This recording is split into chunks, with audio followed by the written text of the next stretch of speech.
YogiTriathlete just launched a brand new website. We have unrolled Squad. Squad is a virtual group coaching community like no other in the endurance sports space.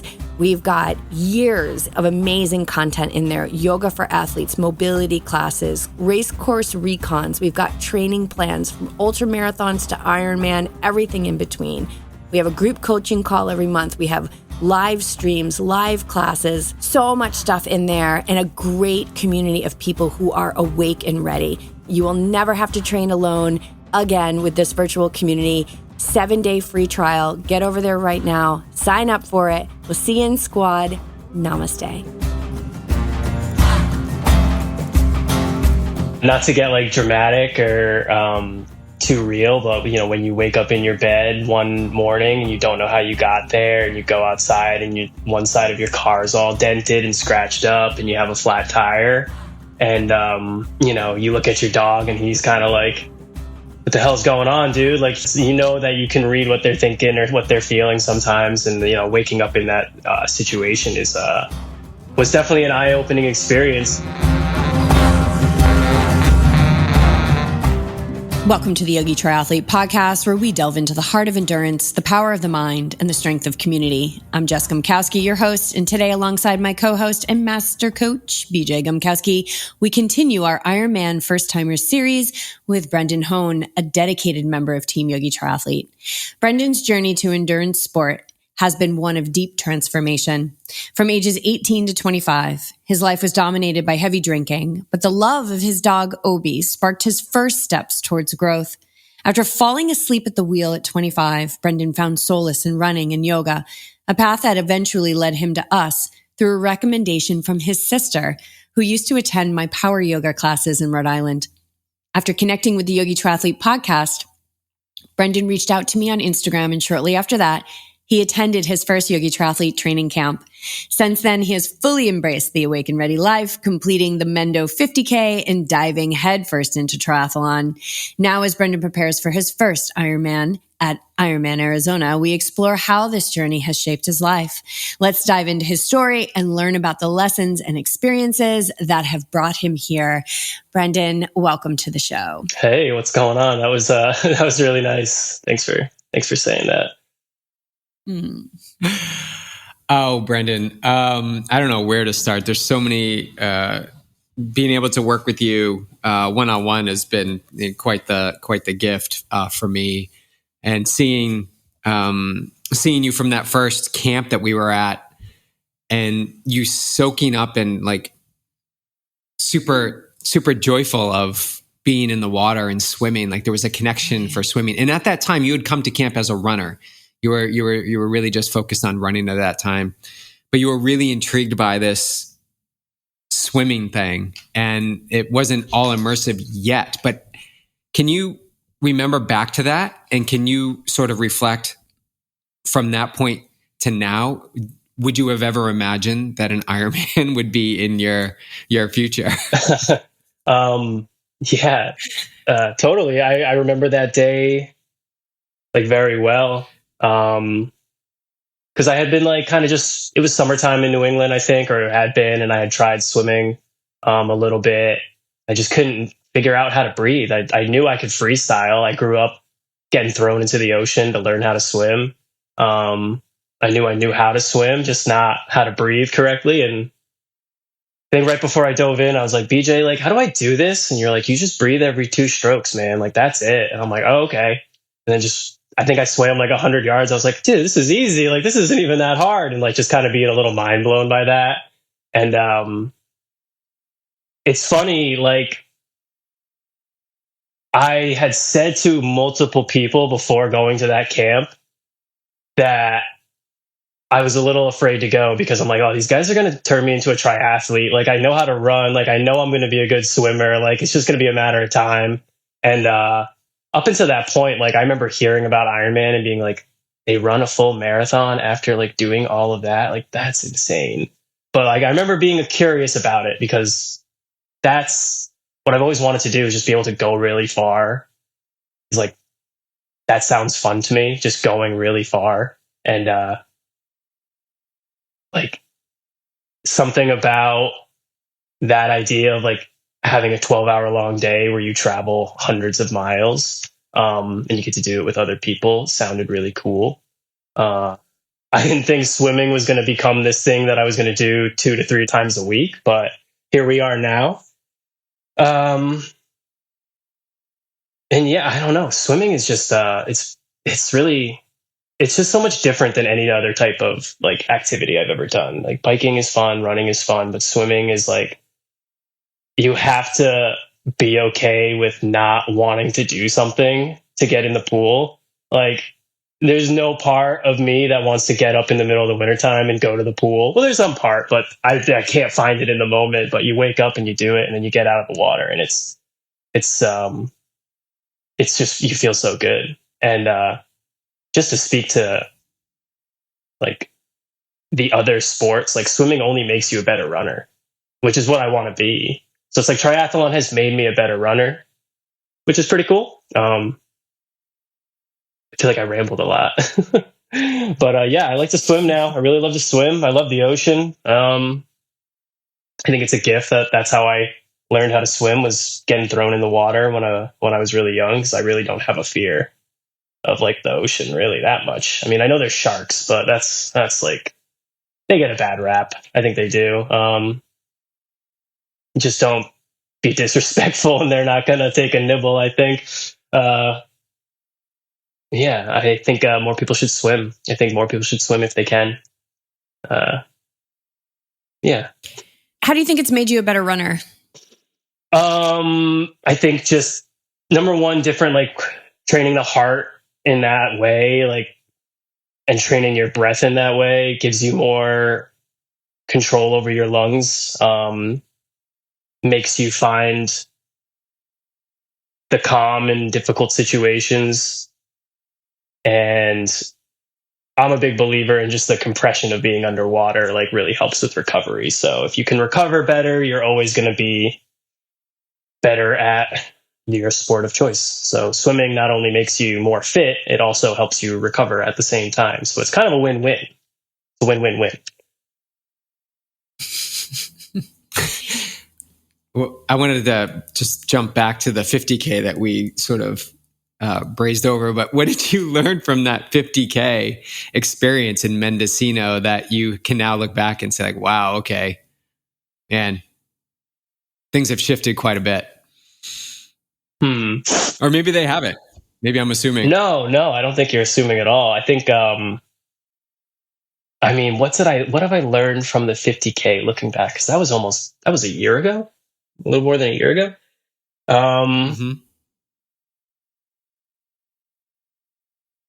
I guess, consistency really is the biggest part of, I think, training for any endurance event. I was so inconsistent leading up to Mendo, very inconsistent. And I suffered. I suffered an injury, and it was beautiful in that moment. I learned a lot in that exact moment then. But since then, I've been consistent. I have found something. I think I found something that is helping me stay consistent, something that I really love to do. And I have definitely learned that I want to finish a race strong and healthy and not finish it limping. I have learned that. And by staying consistent, it helps you stay strong. It helps you stay, ready for whatever that moment is that you're going to be needing that fitness for. Yeah, it's being consistent. Yeah. I think from what we discussed after that race to like seeing you in Massachusetts coming down that finishing straight, like running so strong, and we have video of it. Like, to me, these experiences, and you said it, like, you're grateful for that experience where we can look at that, an injury or a race that we don't do so well at, as like, oh, like why did this happen? But when you take what you can from it, learn from it, and apply it, which is exactly what you did, you start to see the actual fruits of that choice in Oceanside, in Massachusetts, like both strong strong finishes on the run, which is night and day to what you experience here. That's why I brought that up. So we have these opportunities all the time. We see them. Do we take action on moving forward? And you did just that. You know, Brendan, just watching you run like that finish video that BJ's talking about, but also your run at Oceanside. I mean, I've said this to you before. Like, I think we're just touching the surface of your potential, not just as a runner, but as a triathlete. I think that, you know, if there's any part of you that's like, oh, I like that my coach is going to Kona, I would like to do that someday. I think that is in the bag for you. You know, we've talked about like you wanting to win a triathlon, and it's like that win is yours, but the timeline is not, because timing is quite divine, right? And so when we look at someone who has now stepped into this awake and ready life, it takes a lot of bravery to kind of step and start to move towards our potential. When you look back at like those years of 18 to 25 and drinking heavily and, you know, waiting for that next drink, you know, that's a life where we're not even close to hitting our potential, right? So what do you think, as best as you can describe it, has shifted between you living a life of someone who's actively dulling the mind, right, through alcohol, to now living, really, I think you are such an example of this awake and ready life, right? Awake to the moments that change is possible and ready with the tools to make those shifts. What has been the thing that allowed you to cross that bridge? And I know you're still in evolution in process, as we all are, but you've made some massive shifts. Yeah, I think, you know, not to get like dramatic or too real, but, you know, when you wake up in your bed one morning and you don't know how you got there, and you go outside and one side of your car is all dented and scratched up and you have a flat tire, and you know, you look at your dog and he's kind of like, what the hell's going on, dude? Like, you know, you guys have a dog, you know that you can read what they're thinking or what they're feeling sometimes. And, you know, waking up in that situation was definitely an eye-opening experience. I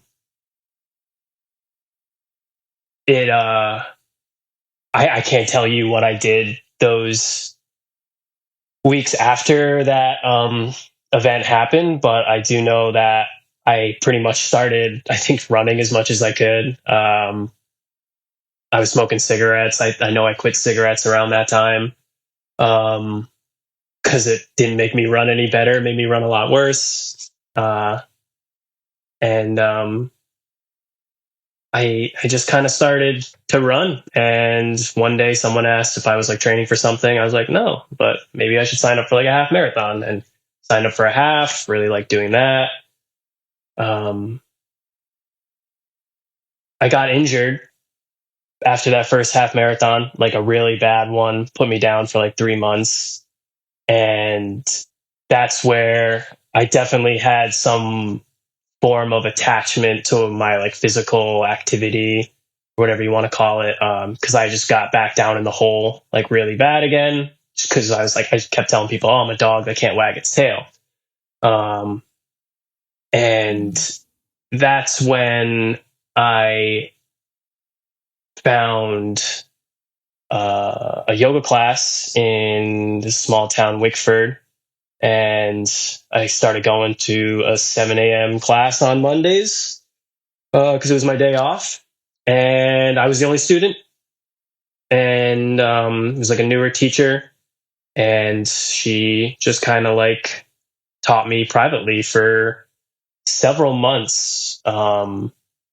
Probably like 2020 to, or like probably 20 to like right before COVID. Like COVID pretty much closed the place down, but I was taking a personal lesson for that long, once a week, which is really cool.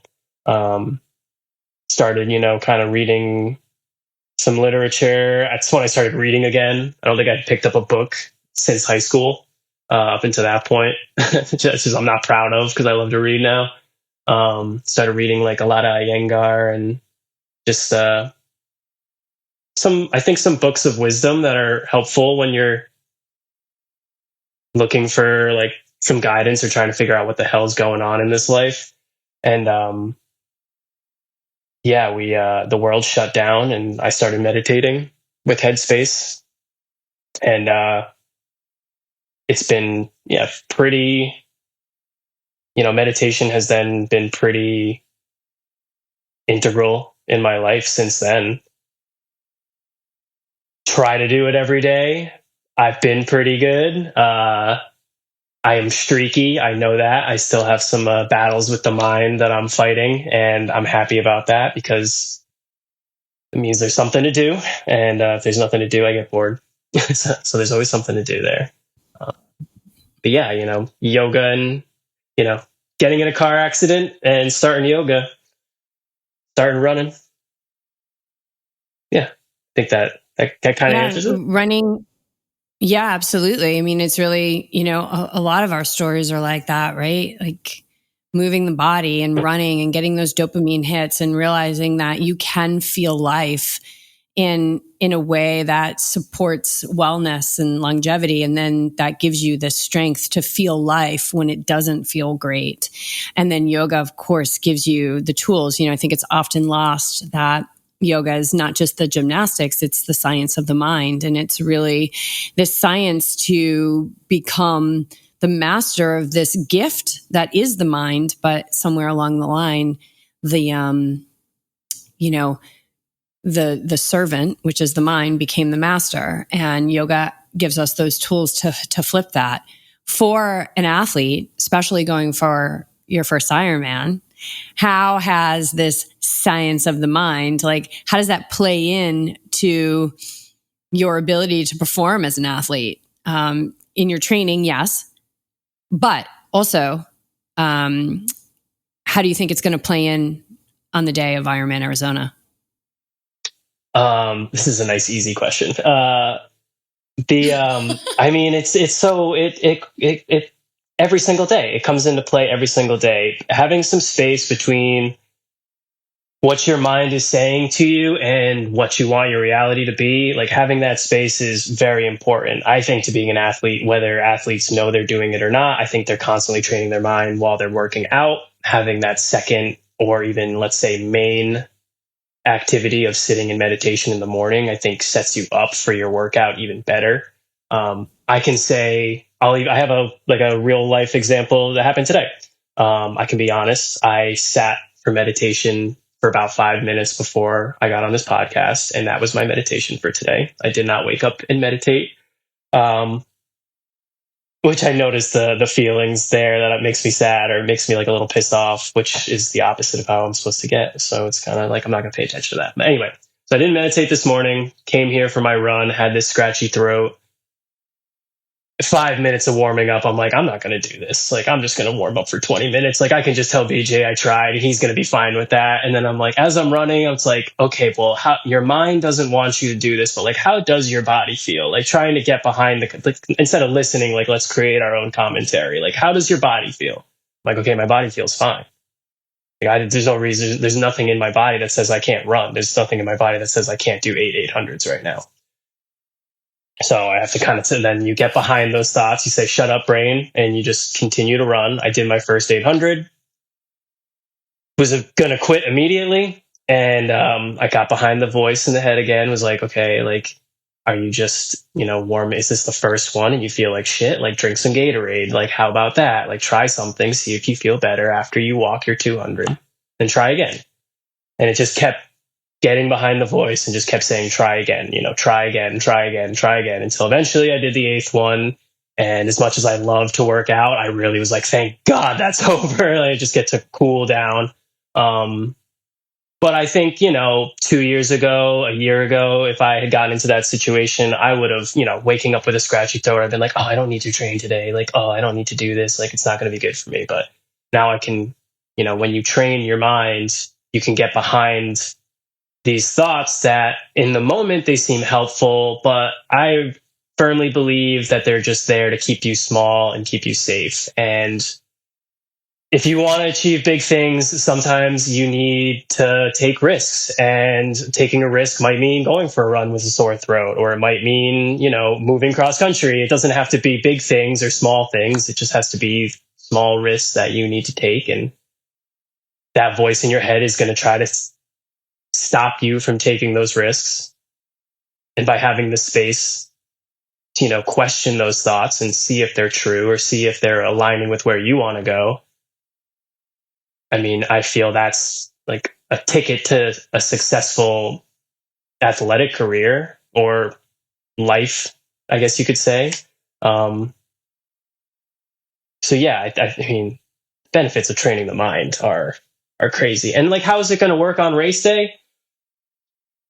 I mean, it's going to be, I think it's probably going to be a constant checking in with the heart of being like, okay, am I okay? Like, do I need to listen to what's going on right now? I just got hit in the face in the swim. Like, are you going to stop? Am I going to stop if that happens? Like, no, you're not going to stop. So why freak out about it? Don't need to pay that thought any attention. It's not helpful. Just go back to, like, we practice mantra or breath. Transition. I mean, I've noticed it in transition more often than not, is like, you think you got to go so fast, and your brain's like, come on, we got to go. And it's like, okay, let's calm down and just take it one step at a time. And you just move so much faster through transition when you're calm and when you're moving smooth. Yeah, I mean, I don't want to manifest any race conditions that I don't want. So I'm not going to like talk about that. But yeah, it comes into play. It comes into play a lot, quite a bit.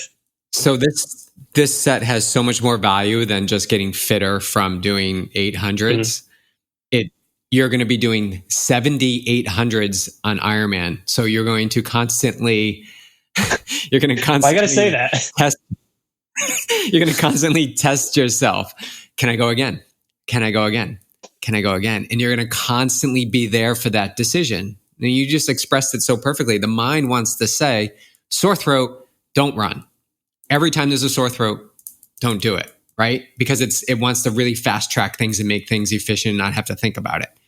But what you're doing is you're saying to yourself, I'm just going to have a new experience here. I've got a sore throat, go test it out. And I'm willing to accept the consequences of whatever comes out from this. And that's this ability to put yourself into the environment of you just don't know and you're okay with what happens, which is a big jump, especially for athletes focused on performance. They have to be willing to put themselves in that environment because we're so wired to think of the lack. We're going to get sick from this versus the possibility, which says, not this time. I'm going to do my workout. I'm going to recover well. I'm going to drink really well. I'm going to get to bed early tonight, take my pillar, wake up in the morning, meditate, and see how I feel, and have the possibility and the curiosity to see what shows up tomorrow. And that is what will be there for you on race day, Brenden. That's going to be there for you on race day because you're doing these mental reps, like the 800s today. And looking at your times, I just took a sneak peek, like spot on. Yeah. Like this is what we've been working for. Spot on. The last one should be faster slightly than your first one. Right. But it wasn't like 20 or 30 seconds faster. It was like 5 seconds. Yeah, not bad. Yeah. So this is the growth. This is it. So when you can do 16 of these or 20 of these and you're constantly you're on that, don't want to say autopilot, but you're in that groove, like you're feeling it. You're there. You don't have to look at your watch to see the pace. Those moments show up on race day. I can definitively say when you're out on that run on the marathon, you're going to be so excited to be off the bike and you'll be like, it's go time. You'll be like, wait a minute. I've got a marathon to run. I need to dial it back, be patient, get into that cycle of like, what can I hit every time? And that's where the mind meets what you want the body to do. So it's beautiful you have that space. Keep growing that space. And like if you can't do the 20 if you didn't do the 8. You can't do the 16 if you didn't do the 8. And to have that, I love how you were saying like fall behind it. Our teacher tells us all the time, he's like, fall behind the moment. Like we talk a lot about presence, and I don't want to lose the messaging of presence because it's super important. But he'll even argue like presence isn't enough. You need to fall behind the moment so you can see everything with more clarity. And I like how you describe that, like kind of falling behind all those thoughts to be like, okay, hold on. What's going on here? What's true? How does the body feel? Oh, I feel fine. And that's developing that feel of self, right? So that you can, there may have been a time where you're like, you know what? I actually feel awful and I'm like having trouble breathing. And maybe that wouldn't have been a time, but to just not do the 800s because the mind was like, oh, you should be back in bed, but you questioned it and you did it and you succeeded. Sounds like you did a really great job. Now you're going to go, now you're going to get more. But that's going to continue to grow. And something that BJ, instills in his athletes and me being one of them is like, you have to earn that right. You have to earn the right. People want the big, sexy, tasty workouts where you have to do a lot of boring, short workouts. And if you're not showing up for it, you're going to get a lot of 15-minute workouts until you can earn the right to have bigger training, because we also want to bring you to 20 healthy. Of course. Yeah. It's like, we want you to have durability. Yeah. It's like, it's like, okay, I need to do my 4-hour ride. I really want to ride 5 hours. And I'm like, I need to do my 4-hour ride. I need to do my 4.5-hour ride. Like, I just want to get to that 5. And like, there's been so many times where I've planned to go out for 5 hours against BJ's word. And, something happens, like I got rained out or like I hit a flat and I'm like, okay, like just do your 4 hours, man. Stop trying to push it. Like it's not time yet. It's funny. Is that, would you say, because you have a fiery constitution, and would you say that's one of your biggest challenges, or that to kind of hold yourself back to get this patience, this pacing? And if not, what is the biggest challenge for you in this, going long journey? Yeah, I think pacing for sure. Yeah, I have a hard time. So I go out too hard on every single swim. Most swim sets go out too hard, although I hit my 1500s all on a minute 40 the other day. So I was pretty stoked on that. Going out too hard for the first rep, though, is like a big thing for me. Going out too hard on the run.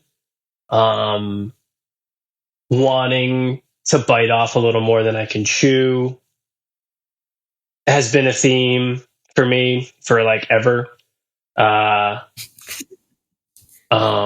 Going, but then like at the same time, like I feel like I'm pretty strong at just doing like easy efforts over a long amount of time. Like I like doing that. Like that sounds like a beautiful day to me. Like I wouldn't want, if someone said, hey, go ride for 7 hours, like I wouldn't want to hammer it. I would just want to chill because it just seems like it'd be a fun day. But I think I do have an issue with pacing when the excitement level gets higher. So it's almost like I am able to like take that energy from outside of me and it does infiltrate a little bit. It'd be cool to learn how to like take that and just kind of hold on to it instead of using it immediately. There's a way. I'll figure it out. Yeah. And then the hardest part right now for me is that it's embarrassing to say, I just hit the snooze button so often. It's not good. It's something that I'm working on. I think I've given myself some outs in the past of like the way my schedule works. I'm like, I know I can make it work, but then I start rushing and I hate rushing. So it's like, I do these things, this self-sabotage to myself a little bit every now and then. So yeah, the snooze button and going out a little too hard. Yeah. This snooze is probably the worst though, because I feel like I wouldn't be as agitated to go hard sometimes if I had the time. So it really kind of comes down to the snooze button, it feels like. Because once you feel rushed, then you're agitated.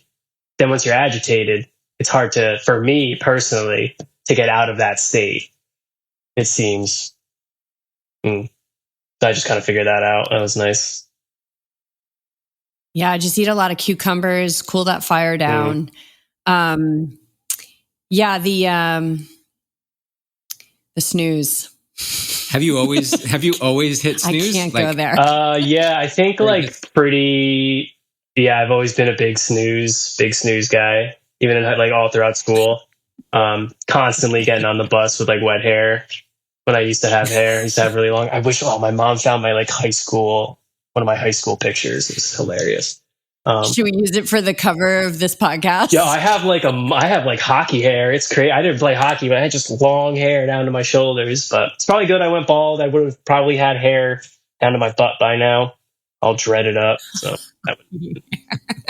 now I'm a little more arrow, just sweet. Anyway, yeah, that snooze is a tough one, Brenden. It's a tough one. I think we bump up with our athletes all the time. I have used snooze in the past. I can't remember the last time You were using it a lot in Boulder, and I would get so agitated by that snooze, which was my work, not BJ's work. But yeah, I haven't seen you in snooze in well over a decade. But it took time. I mean, it took time, and but you can see what you get back from not hitting snooze, right? You can see like it would be less stressful. You'd have more time, more ease, maybe more time to prepare for the run or to take Obi for an additional walk. Like there's so many things that would happen. It's just when we butt right up against that moment, and this is what you're doing with meditation, like you're creating that space. So eventually the snooze will go off, the alarm will go off, and you'll really, this will happen. You'll reach for that snooze and you'll be like, wait a minute, no. And it may be 1 out of 7 days. But then watch over time as you continually create the space, it begin to change. All at once is highly unlikely for you to be like, oh, I'm done with snooze, because that's it's really a bold way to go about it, probably the fire way to go about it. But most often, oh man, those things will come back a little bit. They're sort of in the background, laying dormant, and then they come and get you. So it's best to celebrate the little wins whenever you can. Maybe even set a day. I know this isn't an advice podcast. Yeah, this isn't a one-on-one coaching call. But like set 1 day a week, maybe just now. Well, okay. So first of all, I want to say thank you for sharing that, because really I raw. know that people who are listening to this are like, oh my God, I struggle with that too. I struggle with pacing. I struggle with snooze. And I think that it's easy to look at this incredible group of yogi triathletes that are going to be doing this Ironman in November and think that it's easy for them and easy for you and impossible for me. And the thing is that we're all kind of going through similar struggles, no matter how it shows up in our life. The essence of what our struggles are pretty similar. So thank you for being honest and sharing that. Two, you can remove snooze from your phone. Yeah, it doesn't. I just, I have gotten really good at then setting 5-minute timers. Multiple alarms. Yeah, no, I hit the snooze goes off at 6. The alarm goes up at 6. I turn it off, and then I open the phone up, set a timer for either 5 or 10 minutes that then will go off for like another 2 hours. Yeah. And Kristen goes, you have to get up. Yeah, Kristen. That's like girl. That's like torture. That's like dripping cold water on your head. It's nice. Yeah. I just like to have my eyes closed. I want to switch gears and celebrate something else that literally just came into your life. That is going to be a total training game changer. Tell us about the new addition. Yeah, that's Sugar Magnolia is the Argon 18 that I just picked up. That's her name. She's a beaut. I took her on a ride yesterday. I can't even put it into words. It's so sweet. It's like, I loved my bike. This is a bike, in case nobody understood that. So I just got a new tri bike. It's amazing. I picked it up yesterday. Completely fitted for me. Shout out and massive gratitude to my dad, who actually bought me this bike, which is like, it's such a it's an up level, and it's just like almost like a jump start or not a shortcut, but like this would have taken me a pretty decent amount of time to save up for. So it's a pretty massive shortcut, just in time for Ironman Arizona. And I don't even know what to say. I'm just so excited for this thing. I want to ride. All I want to do is ride. Like even at the end of my my ride yesterday, just went out half an hour on the bike path and came back and just doing circles in the parking lot, just doing circles, just with a big ass smile on my face. Cause I just love riding my bike. It's so fun. I don't know how people don't ride bikes. You know, it's insane. Like, it's so fun. And I'm in my 30s. I just turned 31, and I tell all my friends, I don't have a lot, but I have a couple. And I go, guys, get a bike. Just get a bike. Doesn't matter. You can go get a $50 Craigslist bike. Just go get a bike. It's like being a kid. It's like streamlining my childhood directly into my brain. It's so fun. I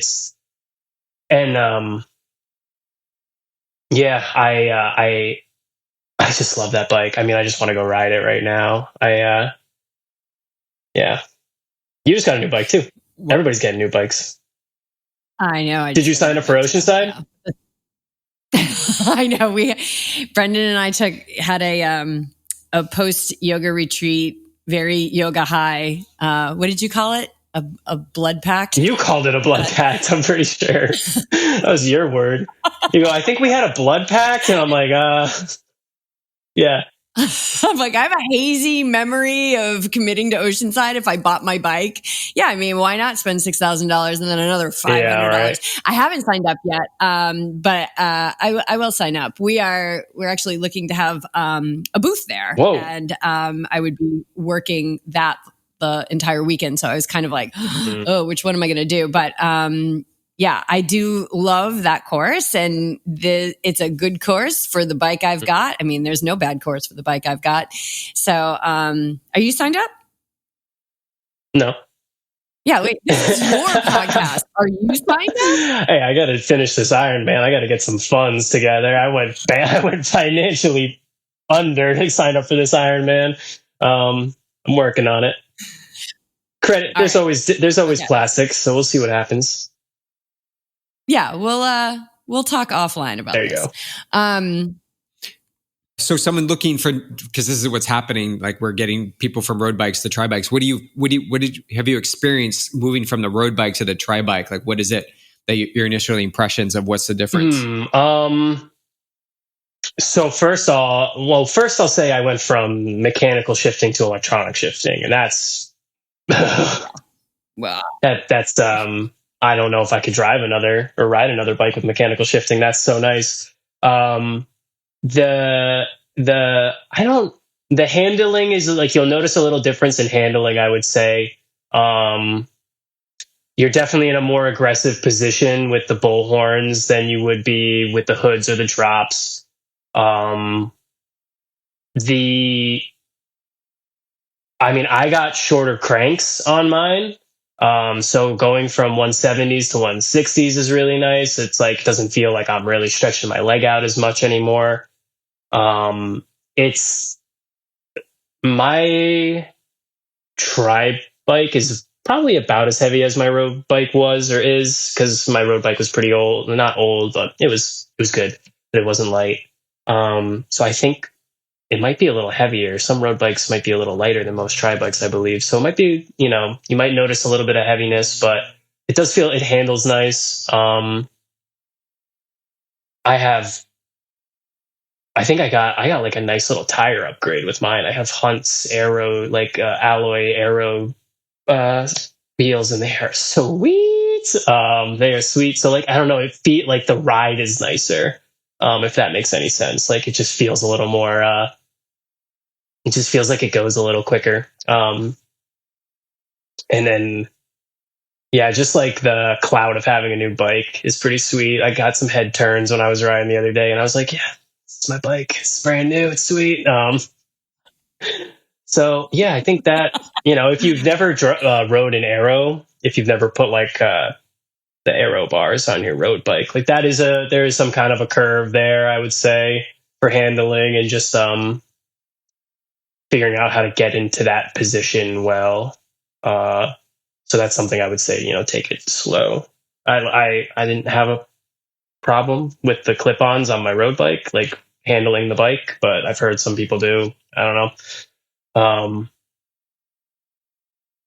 Man, yeah, it's sweet. It's just cool. When you have a bike and then you buy a new bike, you just want to ride that bike. You want to ride the new bike. It's pretty amazing. For people who are listening to this that might be in your area, share with us who you got it from and who fit you on it. Oh yeah, so it was Todd Kenyon, and it's over at TT Bike Works, I believe, over at Bike Fit, TT Bike Fit. And that's in Bristol, I believe, Bristol or Barrington. Just go online, ttbikefit.com, I believe. He communicates over email. Really great guy, super knowledgeable. And yeah, his like system for getting fit on is so cool. It's very high tech. Really nice guy, super upfront. Yeah, I wouldn't recommend anybody else. I don't really know anybody else, but this guy, like, he knows his stuff. Like, not only does he like get you the good fit in aero, like he taught me, he shared with me some like points of like, okay, you want to like drop this, but like just some more finer points of riding in the aero position, which I think I've, translated into my riding a little bit or try to implement when I can. And just a very knowledgeable guy, super knowledgeable. Very cool. Yeah, we use them. We used Todd when we were back in Rhode Island, like delivered both our bikes, tri bikes. Mm-hmm. Yeah.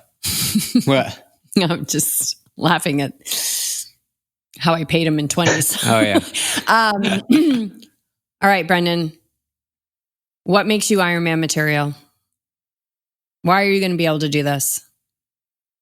Wow. That's a real question, huh?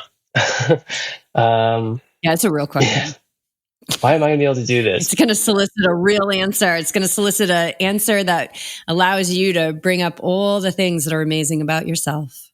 I mean, I just know that I just know that I can. I just don't think, like, at the end of the day, like, if you just look at it all, like, it's big picture, you're going for a swim, you're going for a bike ride, and you're going for a run. The distance on paper is long, but if you're consistent and you train, like I know I have, and I listen to my coach, and I have good community around me, and I'll have good community around there. I have a good partner who's very supportive, and I've done everything that I need to do, and I've been doing everything consistently that I need to do to complete an Ironman. I have good people in my back, like there's no reason in my mind that tells me like, you can't do this, or like, this is impossible, or this is crazy. It's not going to be that hard. I don't think it's going to be that hard.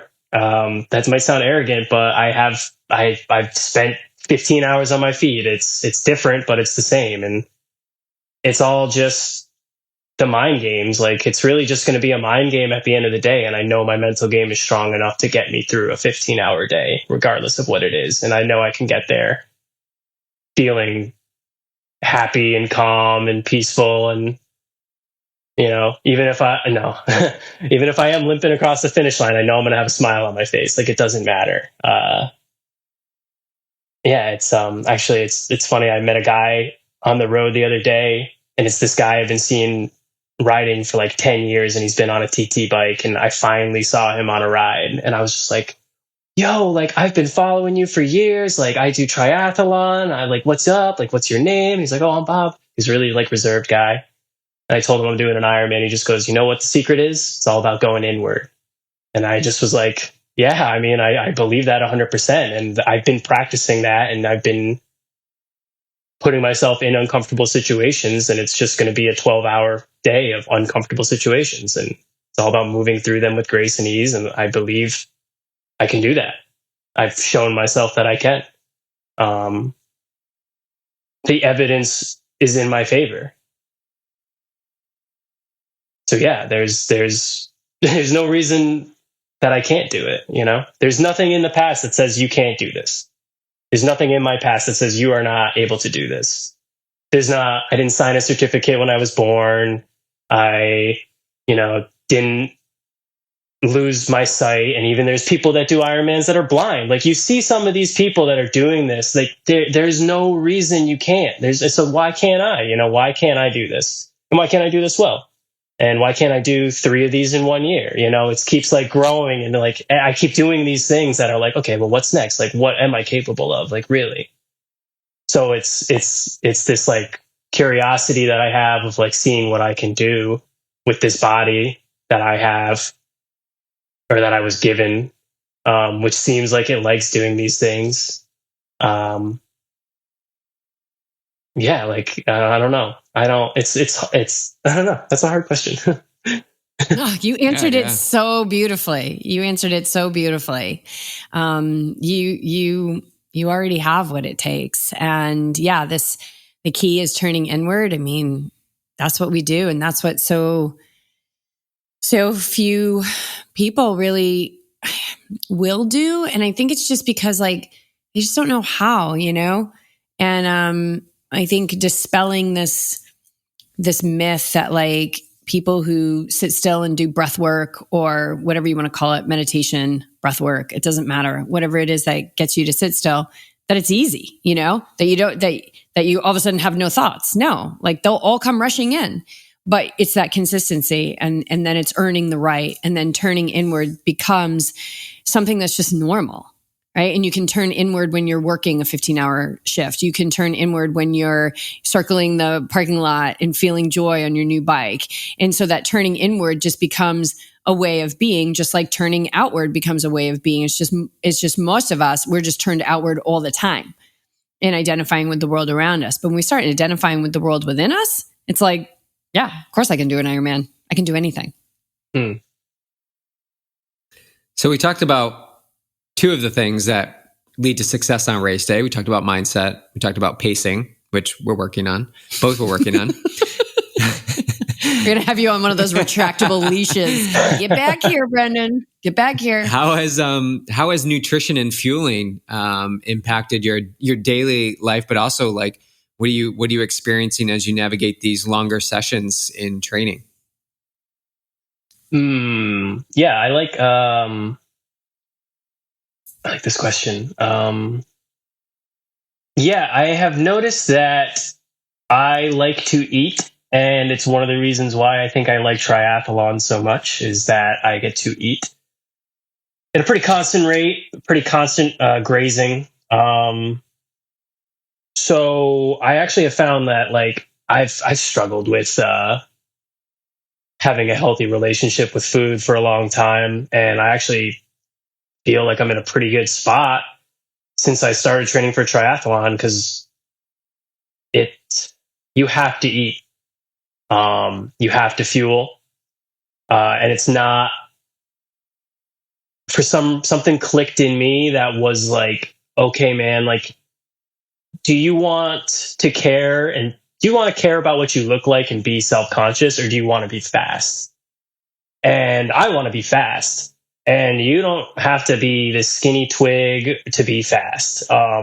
So like, if fueling is incredibly important, triathlon has taught me that, like I can pretty much eat all day, or like eat healthy amounts throughout the day to continue to like feel great.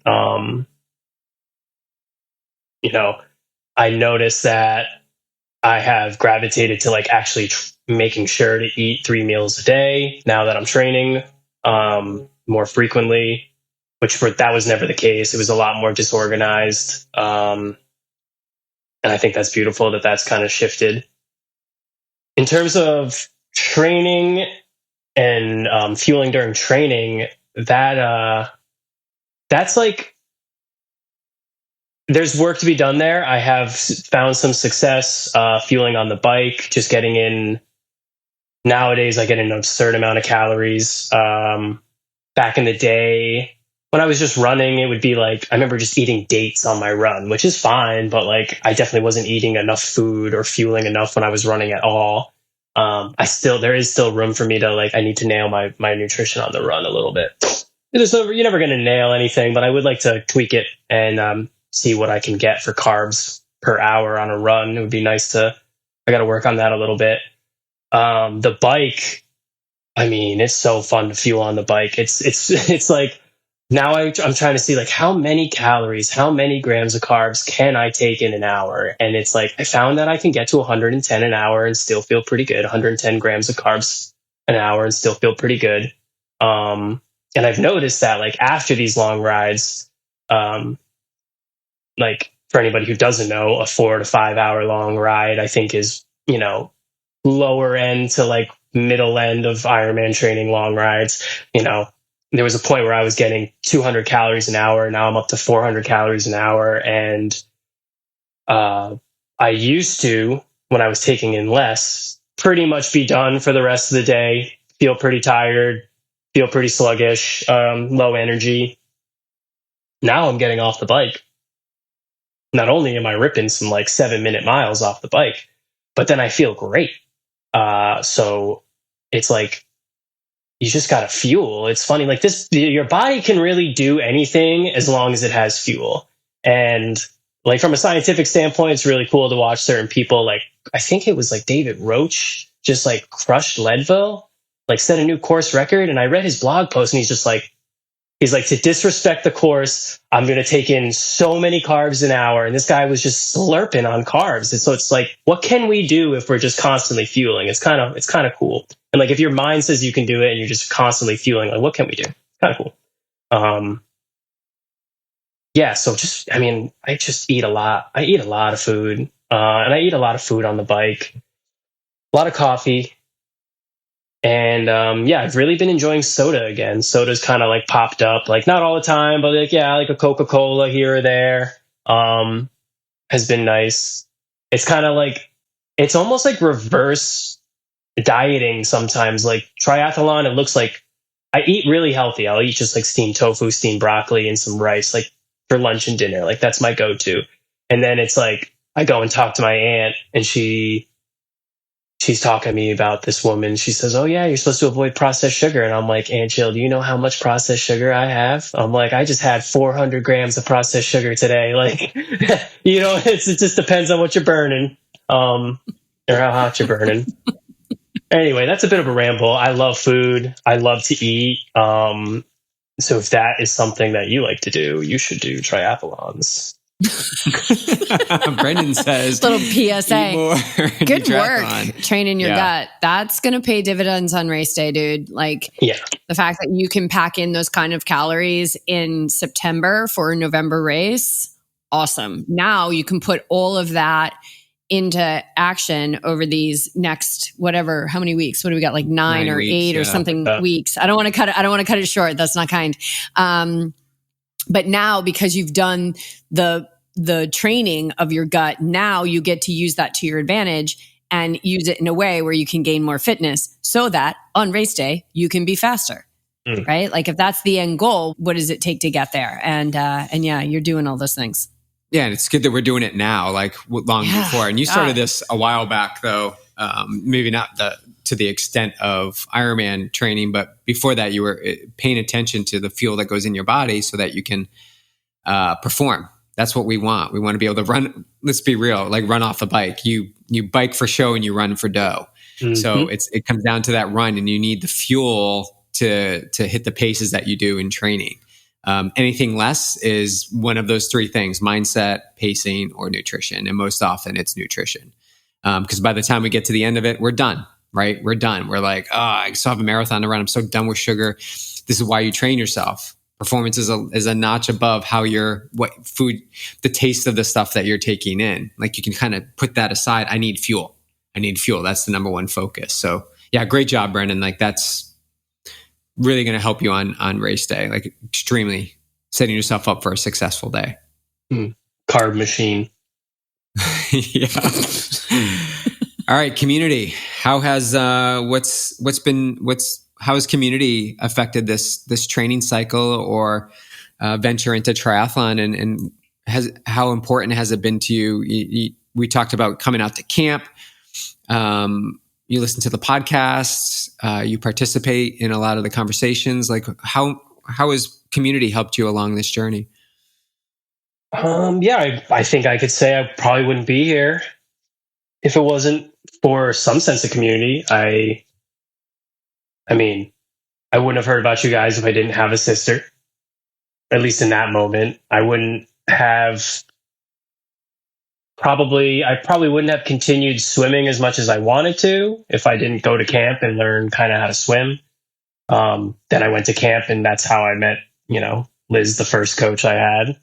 And I wouldn't have signed up for Oceanside, probably wouldn't have signed up for Western Mass, because without knowing that I'd have some teammates there. Wouldn't definitely not have signed up for Ironman Arizona if I wasn't slightly nudged in that direction, gently and lovingly nudged in that direction. And I will say, I love Kristen so much, because I don't think I could have I don't know if I would have gone to any of these by myself. Just having a partner who's supportive and there for you and willing to come and spectate for 5 hours or 6 hours is really for me is a really big deal. Shout out Kristen. That's my girl. And it's important. I would like to. I don't think I could get enough community. I'm still constantly trying to cultivate something more around here that is a mindfulness triathlon vibe in the New England, Rhode Island area. So, if anybody listens to this and wants to meet up and meditate and go ride a bike, let me know. It's, just having some friends to race with. Pretty sweet. Cool time. What are you most excited about, having, your teammates with you on course? Have you had any kind of visions of what that's going to look like on race day? Yeah, I'm competitive, but I don't want to be that competitive. The only I want to beat Emma, just because I do, but she's going to get out of the water a lot faster than everybody. So that's going to suck. And I know she's a good cyclist from what you guys do, Oregon, and she went 2:30. So that's pretty nuts. So I'm going to try to catch her on the run. It's probably my goal. So just trying to beat Emma. Beat Emma and go sub 4 in the marathon. So yeah, but you guys are going to be there. Just to go back to that question, you guys are going to be there. It's going to be cool. It's going to be sweet to meet a bunch of people I haven't met before in person. So just knowing that there's going to be a squad at this Ironman, because I know we'll get some group rides, group runs going. It's going to be nice. It's nice to know that there's homies there.